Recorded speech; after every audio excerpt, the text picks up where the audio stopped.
আমি ভর্তা করব, খুব ভর্তা খেতে ইচ্ছা করলো, এই জন্য আমি এই পুঁটি মাছ ধুয়ে নিচ্ছি, সুন্দর করে পরিষ্কার করে ধুয়ে নিচ্ছি। আমি এই মাছটারে বেজে নিব। এখানে আমি কিন্তু 5 কোয়া না, কয়টা 6টা রসুনের কোয়া দিছি। এটাও এই মাছের সাথে আমি ভেজে নিব।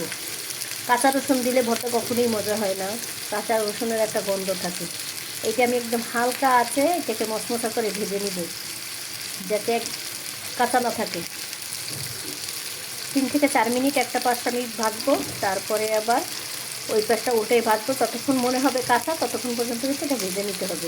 মাছটা একবার উল্টাই দিছি, রসুনটা উল্টাই দিছি। রসুনটা কিন্তু তাড়াতাড়ি হয়ে যাবে, রসুনটা ওই মাছ পর্যন্ত রাখা যাবে না, তাহলে রসুনটা একদম ভাজা ভাজা হয়ে যাবে, তখন কিন্তু বাটা যাবে না।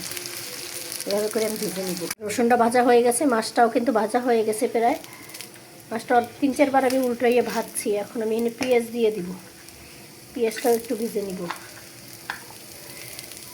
পেঁয়াজটা লাল করতে হবে না, শুধু একটু পেঁয়াজের কাঁচা গন্ধটা গেলেই হবে। মাছের সাথেই ভেজে নিই। 1 মিনিট ভাজলেই পেঁয়াজটার গন্ধটা চলে যাবে।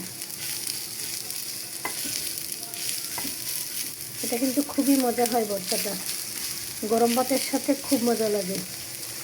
কারণ শুটকি, কেনা শুটকি আমার কাছে ভালো লাগে না, আমি চেবা শুটকি খাই না। অনেক সময় দেখা যায় ভিতরে পোকা হয়ে যায়, আর নিজের হাতে না বানানো গেলে ওইটা কিন্তু বক্তি বেশি একটা সব কিছুই বক্তি সহকারে খাওয়া যায় না। যেমন চেবা শুটকিটা আমার কাছে একদমই ভালো লাগে না, লটকে শুটকিটা তাও একটু হয়।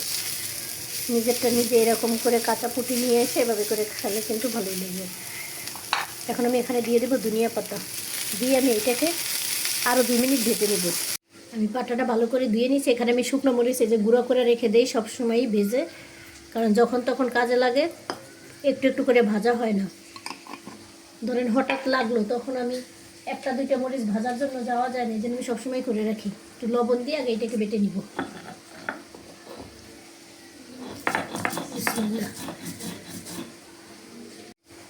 আমি মরিচটা আগে একটু লবণের সাথে বেটে নিছি, যাতে মরিচটার বিচিটা হয়ে যায়। এখন সবগুলো দিয়ে আমি বেটে নিব। বিসমিল্লাহ।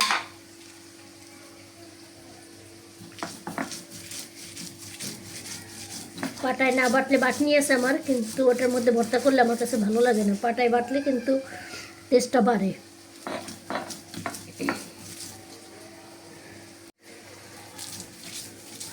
ভালোই ধনিয়া পাতার যদি আপনারা ডাঁটাটা নেন তাহলে বাটতে কিন্তু কষ্ট হয়, কারণ ডাঁটাগুলো কখনোই মিলে না, ওইটা একদম সাবার মতো হয়ে থাকে।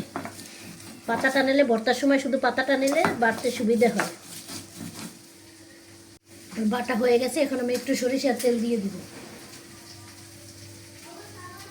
সরিষার তেলটা দিয়ে একটু মেখে নিই। সরিষার তেলটা দিলে এটা কিন্তু মজাটা আরও ভালো হবে। একটা হাত দিয়ে মেখে নিই, এটার বাড়তে হবে না। হয়ে গেল আমার চেবা শুটকি ভর্তা। গরম গরম ভাত আর চেবা শুটকি ভর্তা, সেই স্বাদ হবে। আলহামদুলিল্লাহ, হয়ে গেল। ইচ্ছা করলে সবাই এভাবে কিন্তু ঘরে শুটকি না থাকলেও চেপা শুটকি ভর্তা বানাই খেতে পারবেন। সবাই ভালো থাকবেন। ভিডিওটা ভালো লাগলে একটু লাইক, কমেন্ট, শেয়ার করে দিয়েন। আল্লাহ হাফেজ, আসসালামু আলাইকুম।